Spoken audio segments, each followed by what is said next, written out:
Hello guys, મારી CNG ને tank ફૂલ કર્યા પછી તમે જોઈ શકો છો અત્યારે કે 276.7 કિલોમીટર ગાડી ફરી ગઈ છે અને હજુ બી ઇન્ડિકેટરમાં હજુ રેડ લાઇટ છે. મીન્સ પેટ્રોલમાં ઓટો સ્વિચ થવાની તૈયારી જ છે. બરાબર છે. હવે મારું ડ્રાઇવિંગ જે મેં 276 કિલોમીટર ડ્રાઈવ કરી છે એમાં 50% હાઈવે અને 50% સિટી ડ્રાઇવિંગ છે. અને મારી કીટ BS6 મિલાનો સિક્વન્શિયલ કીટ છે OBD2.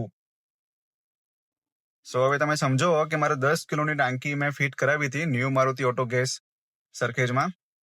તો હવે મેં ગેસ રિફિલ કરાવીશ તો મારામાં ગેસ 8.3, 8.4 કાં તો 8.5 મેક્સિમમ આવશે with considering the safety limits. So તમે સમજો કે મારી એવરેજ કેટલી થઈ. સો હવે તમે એ વિચારો કે ગાડી મેં ફૂલ હાઈવે પર જ ચલાવું તો મને આ ગાડી કેટલી એવરેજ આપે. But it also matters your driving skill, how frequently you shift the gears, at what condition you apply breaks.